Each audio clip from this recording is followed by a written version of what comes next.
Hello అందరికీ, అందరూ ఎలా ఉన్నారు? బాగున్నారా? ఇవాళ మనం ఈ సమ్మర్లో మల్లె మొక్కలకి గుబురుగా కొమ్మలు వచ్చి ఎక్కువ పూలు వచ్చే విధంగా ఒక నేచురల్ టానిక్ ఎలా రెడీ చేయాలి, ఎలా వాడాలి, ఎన్ని రకాలుగా మొక్కలకు వాడాలి, దీనివల్ల మొక్కలకు ఎలాంటి బెనిఫిట్స్ అనేవి తెలుసుకుందాం. ముందుగా మన ఛానల్ని ఫస్ట్ టైం చూసినట్టయితే వెంటనే ఛానల్ని సబ్స్క్రైబ్ చేసుకొని పక్కన బెల్ ఐకాన్ని క్లిక్ చేసి ఆల్ నోటిఫికేషన్ని ఆన్ చేయండి. మీరు అలా చేయడం ద్వారా నేను చేసే ప్రతి ఒక్క వీడియో నోటిఫికేషన్ మీ వరకు రావడం అయితే జరుగుతుంది. ఇక లేట్ చేయకుండా వీడియోలోకి వెళ్దాం. తక్కువ టైంలో చాలా మంచి ఇన్ఫర్మేషన్ ఈ వీడియోలో ఇచ్చాను. వీడియో స్కిప్ చేయకుండా చూడండి. మొక్కలకు తవ్వటం పెట్టి వాటర్ ఇవ్వటం కాదు, ఆకులన్నీ తీసేసి ఎంత జాగ్రత్త చేసినా కూడా ఒకసారి పూలు అనేవి రావు, ఏమైనా కొత్త ఇగురు మాత్రమే వస్తుంది. అలాంటి టైంలో ఖచ్చితంగా ఈ మొక్కలకైతే ఇలా ఒక 10 టైమ్స్ ఎక్సర్సైజ్ అనేది చేయించాలి. ఎక్సర్సైజ్ చేయించడం ద్వారా వేరు వ్యవస్థ అనేది బలంగా అవుతుంది, కొమ్మలు అనేది దృఢంగా అయ్యి మనకి ఎక్కువ ఇగురు అనేది రావడం జరుగుతుంది. ఈ ఎక్సర్సైజ్ అయిపోయిన తర్వాత ఈ మొక్కలకు ఇవ్వాల్సి న్యాచురల్ ప్రకృతి టానిక్ ఈ మొక్కలకి ఇస్తే 100% చాలా చక్కటి రిజల్ట్ అయితే ఉంటుంది. నేను లాస్ట్ టైం మల్లె మొక్కలకు కొన్ని ఫర్టిలైజర్ చెప్పాను, అవి కూడా పనిచేయని టైంలో ఈ బ్రహ్మాస్త్రాన్ని అయితే ప్రయోగిస్తున్నాను. అవేంటంటే పెనుగ్రీక్ సీడ్స్, అదేనండి మెంతులు, చాలా మంచి ఆయుర్వేదిక్ మెడిసిన్. ఇవి సాధారణంగా అందరి ఇంట్లో ఉంటాయి కాబట్టి ప్రతి ఒక్కరు కూడా ఖచ్చితంగా యూజ్ అయితే చేసుకోవచ్చు. మీ ఇంట్లో ఉన్న మొక్కల సైజును సంఖ్యను బట్టి ఎన్ని గ్రాములు మనం తీసుకోవాలనేది కూడా డీటెయిల్గా ఈ వీడియోలో అయితే చెప్తాను. మా షెడ్లో అయితే 30 దాకా మల్లె మొక్కలు ఉన్నాయి. అంటే ఒక 15 కాగడ మల్లెలు, 15 మల్లె మొక్కలు ఉన్నాయి.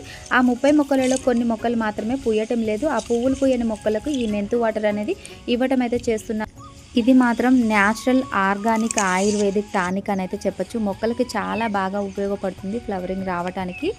మంత్లీ ఒక 2 టైమ్స్ ఈ టానిక్ని మొక్కలకు ఇవ్వటం ద్వారా ఎంత చిన్న మొక్క అయినా కూడా మనకు త్వరగా ఎక్కువ గ్రోత్ వచ్చి ఫ్లవరింగ్ అనేది రావటం జరుగుతుంది. అది మల్లెలు, కాగడ మల్లెలు అనే కాదు, ఎలాంటి పూల మొక్కకైనా ఎలాంటి పండ్ల మొక్కకైనా కూడా ఈ టానిక్ని ఇవ్వటం ద్వారా త్వరగా గ్రోత్ వచ్చి చాలా ఎక్కువగా ఫ్లవరింగ్ అయితే వస్తుంది. ఈ బ్రహ్మాస్త్రాన్ని పువ్వులు పోయని మొక్కలపై నేను ప్రయోగించిన తర్వాత 100% రిజల్ట్ అనేది చూసిన తర్వాత ఈ వీడియో అయితే చేయడం జరుగుతుంది. తప్పకుండా నేను చెప్పిన ఈ మంచి టిప్ తోటి మీరు కూడా ఒకసారి అయితే ట్రై చేయండి. చాలా ఎక్కువగా ఫ్లవరింగ్ వస్తుంది. ఆకుల కంటే మనకి ఫ్లవరింగ్ అనేది ఎక్కువగా కనిపిస్తుంది. ఎంత చిన్న మొక్క అయినా కూడా మనకి ఎక్కువ రిజల్ట్ అయితే చూపిస్తుంది. చూడండి, ఇది చాలా చిన్న మల్లె మొక్క, కానీ చెట్టు నిండా ఫ్లవరింగ్ ఏ విధంగా వచ్చిందో గుత్తులు గుత్తులుగా ఫ్లవరింగ్ వచ్చింది.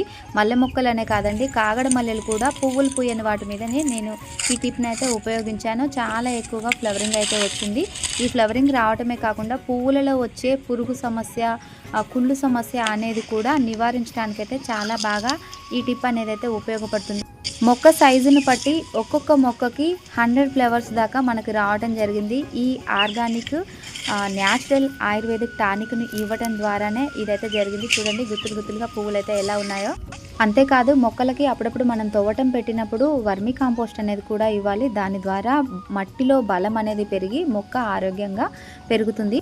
ఇంత చక్కగా కొమ్మ కొమ్మకు గుత్తులు గుత్తులుగా పువ్వులు పూసాయి. మరి ఈ ఆర్గానిక్ న్యాచురల్ టానిక్ ఏంటో తెలుసుకోవాలని మీకు అందరికీ ఇంట్రెస్ట్గా ఉంది కదా. మరి ఇక లేట్ చేయకుండా ఆ టానిక్ ఎలా రెడీ చేయాలి, ఎంత మోతాదులో తీసుకోవాలి, ఎంత మోతాదులో మొక్కకు ఇవ్వాలి, ఎలా ఇవ్వాలి, ఎప్పుడెప్పుడు ఇవ్వాలి అనేది కూడా డీటెయిల్గా చెప్తాను. ఇక లేట్ చేయకుండా ఆ న్యాచురల్ టానిక్ అనేది ఎలా రెడీ చేస్తారనేది అయితే ఇప్పుడు చూసేద్దాం. చాలా ఈజీ అండి.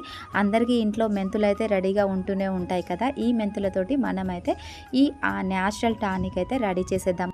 ఇక మన ఇంట్లో ఉన్న మొక్కల సంఖ్యను బట్టి మనము 100 గ్రాముల 50 గ్రాముల క్వాంటిటీ అనేది తీసుకొని 8 నుంచి 12 గంటల వరకు నానబెట్టుకోవాలి. 1 లీటర్ వాటర్ వేసి 100 గ్రామ్స్ మెంతులు తీసుకుంటే 1 లీటర్ వాటర్లో నానబెట్టుకోవాలి. నానబెట్టుకున్న తర్వాత ఒక టేబుల్ స్పూన్ పసుపు కూడా వేసుకోవాలి. పసుపు యాంటీబయాటిక్, వేరు వ్యవస్థకి చాలా బాగా సహాయపడుతుంది. ఎలాంటి పురుగు సమస్య, వేరుకుళ్ళు సమస్యలకు కూడా ఇది చాలా చక్కగా యూజ్ అవుతుంది. ఈ టానిక్ అనేది 8 నుంచి 12 గంటలు నానబెట్టుకున్న తర్వాత మనము మెంతులని గ్రైండ్ అయినా చేసుకొని లిక్విడ్లా చేయొచ్చు, లేకుంటే మెంతు వాటర్ అనేది వడకట్టుకొని కూడా మొక్కపై స్ప్రే చేయొచ్చు. మొక్క వేరు వ్యవస్థ కూడా అందించవచ్చు. 2 విధాలుగా కూడా చాలా బాగా యూజ్ అవుతుంది.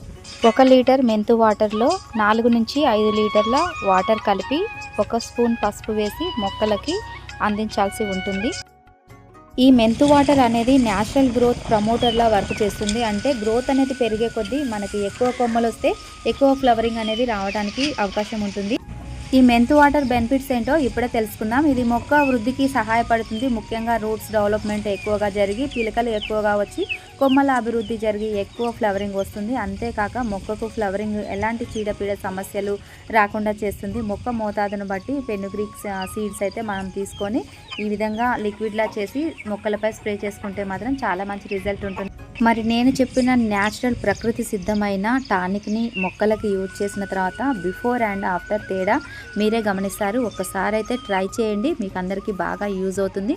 మరి ఈ వీడియో గురించి మీరు ఏమనుకున్నారో తప్పకుండా నాకు కామెంట్ అయితే చేయండి. మరి మీరు మల్లె మొక్కలు పెంచుతున్నారా, ఎలాంటి ఫర్టిలైజర్స్, ఎలాంటి టానిక్స్, ఆర్గానిక్ టానిక్స్ అనేది మొక్కలకి ఇస్తున్నారు అనేది నాకైతే తెలియచేయండి. మరి వీడియో మీకు అందరికీ నచ్చింది అనుకుంటున్నాను. నచ్చితే ప్లీజ్ లైక్, షేర్, సబ్స్క్రైబ్.